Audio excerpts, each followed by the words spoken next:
위에서 내려온 피부가 살살살살 이렇게 덮어요. 보이던 게 안 보이는 딱 그 순간에 쌍꺼풀 풀려버렸어 라고 오해하시는 경우가 있어요. 즉 이곳은 안녕하세요, 성형외과 전문의 이지성 원장입니다. 오늘 알아볼 주제는요, 큰맘 먹고 내가 쌍수를 했는데 이게 풀려버렸다. 이게 대체 왜 그렇게 됐는지 저랑 한번 이유를 알아보시죠. 첫 번째, 풀린 눈의 증상이 어떻게 될까요? 쌍꺼풀이 잘 있었는데 자고 일어났더니 갑자기 한쪽 어디 가버렸어.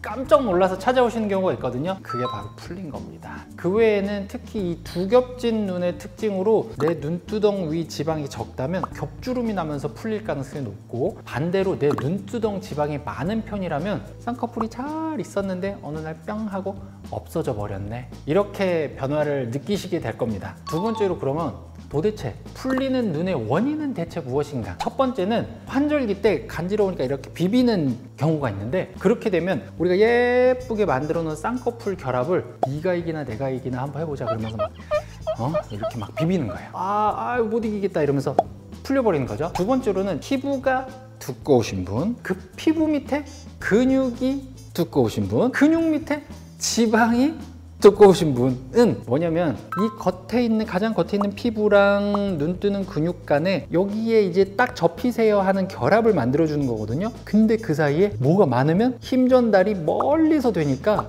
풀릴 가능성이 높아지는 거죠. 반대로 조직이 너무 없는 경우, 내 함몰눈의 경우인 때는 쌍꺼풀이 점점 높아지다가 뿅 하고 풀려버리는 경우가 흔하게 와요. 그래서 이걸 어떻게 할 수 있냐면, 대면 상담에서 그려봐서 라인이 어렵지 않게 나오면요, 그냥 만들 수 있어요. 근데 만들어 놓고 내가 살다 보니까 눈 위 지방이 빠지면서 풀릴 수 있다는 거예요. 그때는 눈 위쪽 지방 이식이나 절개로 들어가서 눈 위 지방 재배치를 해주면 그런 거를 좀 방지를 해줄 수 있어요. 역시 이것도 현 상태에 따라서 다르다. 또 가장 흔한 경우는 앞쪽에 몽고주름이 심한 경우에, 아까도 근육량이 너무 많으면 풀리기 쉽고, 몽고주름 또한 근육량이 너무 많으니까, 자, 라인은 후반부 중반부 해가지고 쫙 앞에까지 가고 있는데 몽고주름이 방해해서 너는 안 돼 하면서 싹 죽어버린 거예요. 따라서 요거는 트임으로 조금 몽고주름 풀어주면 또 피할 수가 있겠죠. 그래서 또 그 외에는 요인들은 아래 내려다보는 경우에 안검하수 상태랑 비슷한 거거든요.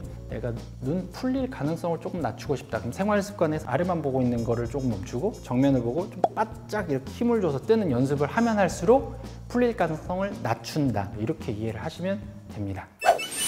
자, 그럼 여기까지 쌍꺼풀이 풀리는 원인, 그러면 어떻게 하면 좀 안 풀릴 수 있겠는가, 이런 걸 알아봤는데, 그럼 몇 가지 질문들을 한번 받아보겠습니다. 자, 첫 번째, 쌍꺼풀이 나이가 들면 더 잘 풀리나요? 이건 약간의 오해가 더 큰데, 나이가 들어가면 들어갈수록 위에서 내려온 피부가 살살살살 이렇게 덮어요. 근데 이게 하루아침에 확 변하지 않으니까 잘 몰라요. 보이던 게 안 보이는 딱 그 순간에 쌍꺼풀 풀려버렸어 라고 오해하시는 경우가 있어요. 즉 이것은 거부할 수 없는 시간의 흐름 때문이다 라고 보는 것이고, 반대로 아주 그 혈기왕성할 때는 조직이 강하단 말이에요. 그러면 오히려 조금 풀릴 가능성이 더 높은 것이죠. 두 번째, 풀린 쌍꺼풀, 비절개로 살짝만 찝으면 해결이 될까? 되는 경우는 무엇이냐?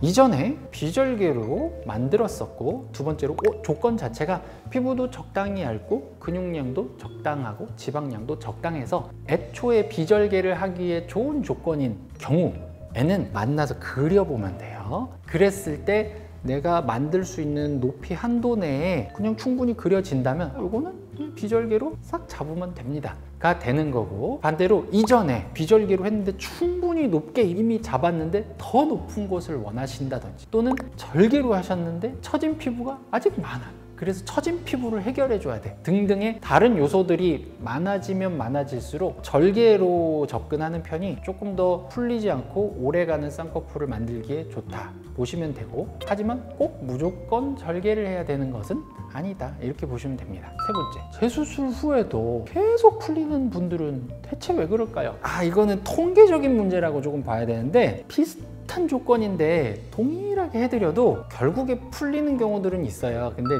아주 높지는 않아요. 그래서 만약에 동일한 방식으로 했는데 풀린다면 다른 방식, 기존에 이제 비절개로 접근을 했다면 절개법으로 접근해서 내부 상황을 아예 확 보고 이유를 파악해보고 고정을 조금 더 확실히 한다든지 눈매 교정을 조금 더 잡아준다든지 하는 여러 가지 무기를 조금 더 해볼 수는 있을 것으로 생각됩니다. 그러면 쌍꺼풀을 안 풀리고 잘 유지하려면 어떻게 해야 되느냐? 생활 습관 부분부터 한번 얘기해 볼게요. 가장 중요한 건 내가 조금 눈 뜨는 연습을 잘 하려고 해야 된다는 것이고, 항상 책 볼 때도 이제 공부하실 때도 이렇게 보지 말고 이렇게 보는 게 좀 좋고, 내가 그래도 눈 뜨는 게 조금 답답하고 힘이 없어서 자꾸 이렇게 빠진다 그러면 눈매 교정술로 좀 이렇게 잡아주는 것도 괜찮아요. 그럼 지내는 것 자체가 조금 편해져요.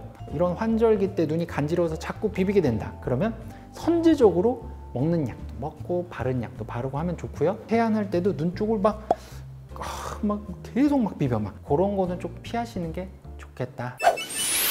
이렇게 안 풀리는 쌍꺼풀을 위해서는 생활 습관, 이게 조금 중요하다는 거를 말씀을 드렸고요. 소녀시대 서현 씨가 자기 관리가 어렵다는 걸 깨달으셨다면서요. 그래서 이걸 평생의 습관으로 만들기로 했다는데 그게 쉽지 않은 거예요. 왜냐면 다이어트가 일시적으로 하는 게 아니야. 다이어트는 그냥 평생 하는 거지. 여러분들도 이런 생활 습관 유지하셔서 풀리지 않는 예쁜 쌍꺼풀을 잘 유지하시길 바랍니다. 오늘 영상이 도움이 되셨다면 구독을 부탁드려요. 감사합니다.